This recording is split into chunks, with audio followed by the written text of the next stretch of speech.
Minasan, you saw the title, you saw the thumbnail, and you click this video because you are interested to find out why do I actually think the mom of Ukyo S is actually dead. But first, I just want to let you know this is a theory video, so everything I said is my own speculation and my own theory crafting, so feel free to chip in your own thoughts in the comment section below after watching the video.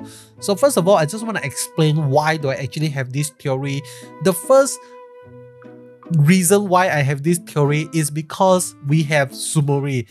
In order for them to replace the navigator, there has to be a proper reason why they need to replace Mitsune with Sumori itself. So the first theory is that she is dead, and then the second theory is that she got old and this is a reality TV show. So obviously they kind of like want a new look, a younger and more beautiful navigator, so that the audience will be more interested with the show itself. So that could actually be another reason, but I'm leaning more towards the idea that she is actually dead, because partly because like everyone that has actually asked Mitsune about, like, you couldn't actually get an answer out of them, you know, like they don't want to tell you the proper answer. Like even Hallelujah doesn't know why Mitsune actually was replaced by Sumori, and I have a feeling that she is dead because I think the death of the navigator is something that the DGP is not prepared for. They are prepared for the death of the rider, they are prepared for the death of different civilians, but they are not prepared to lose the navigator, and that is why it became kind of like a hush-hush thing for them to say, because it is a big thing in the DGP scene when it actually happened. And I have a feeling we actually know where she died and most probably how she died as well. So this is my speculation on how she dies. So in episode 11, we actually saw them playing a game called Jyamato Labyrinth. That is the game where the only game throughout so many episodes of Kamen Rider Geats that Sumori actually participated in, and that is also one of the games that she was also chalked by one of the caller as well. So she is also affected by the game itself. So Sumori, even though she is the navigator, but she is trapped in that pocket dimension of Jyamato Labyrinth itself.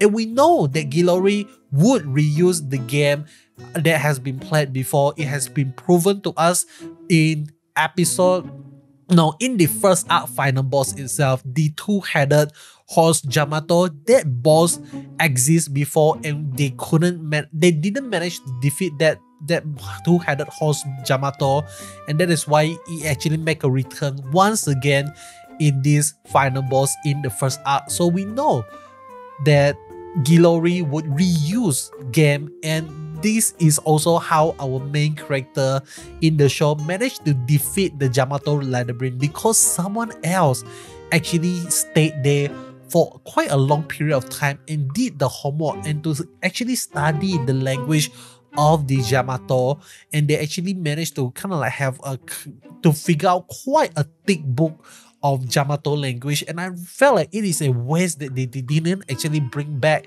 the Jyamato book into the current series, and for Keiwa to kind of like flip through it, learn a little bit of Jyamato language, especially now that he knows that the Jyamato are actually riders, the dead riders, something like that. Maybe he can learn a little bit of Jyamato language so that he can communicate with them, okay? But I'm going off topic right now. We are here to talk about Mitsune, we are not here to talk about Keiwa.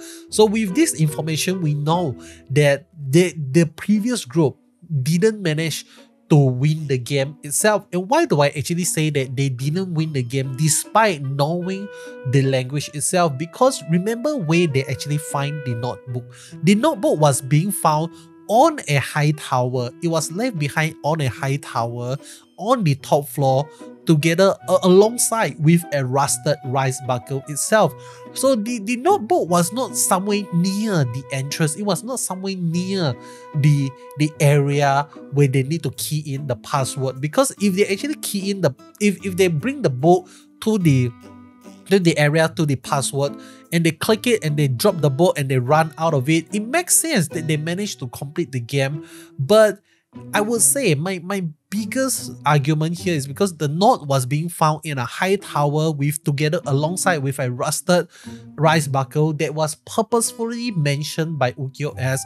I have a strong feeling that the previous player didn't actually manage to complete that particular game, and thus causing the death of Mitsume at the same time, because that is the only game we see so far throughout this series which also involve the game navigator as well. So that is the death of Mitsume, and you might be thinking to yourself like, why would Gilori bring back such a weird game in such a taboo game in the DGP war in the series itself as the beginning of the second arc itself? Because I think we really need to think of the mentality of Gilori here, because starting the second arc, Gilori starts to conspire to take Ukiyo-S away from the game itself. Like, he doesn't want him to win once again, because now that he wins the first round, the first arc of the series, he forced the management of the DGP to be his family member, and that is why Gilori really want to take him away. And he thought that, hey, this game no one can defeat it, and that is why he purposefully put this game as the first game in the the second game in the second arc of the series itself. So very amazing stuff for that we actually get to see here, if we actually really think on why Gilori uses this controversial game from the DGP itself. And you might be asking to yourself, hey bro, you forget about one crucial thing.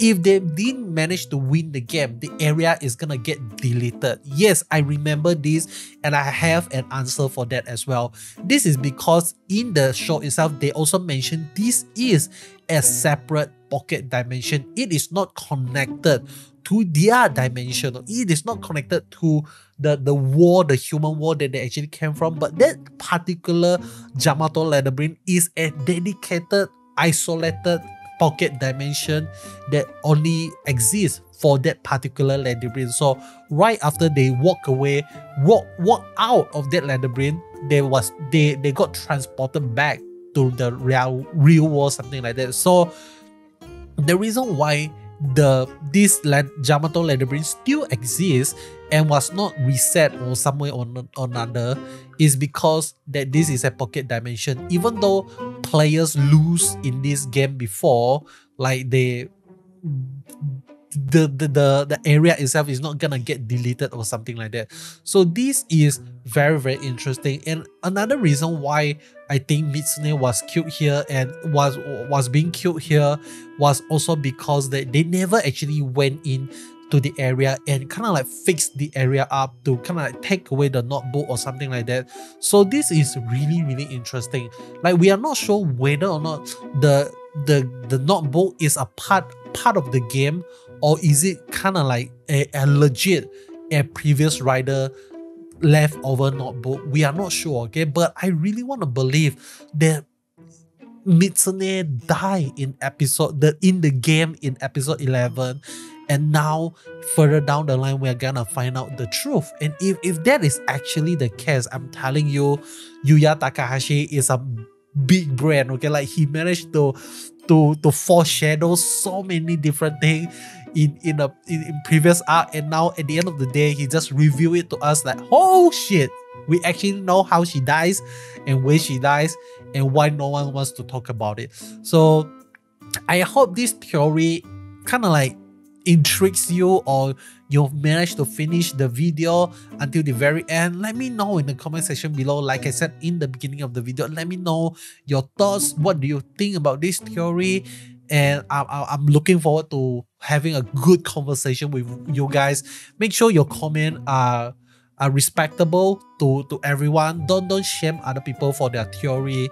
And that is all from me. Hope you enjoy, and I'll be seeing you guys in the next one. Subscribe if you haven't.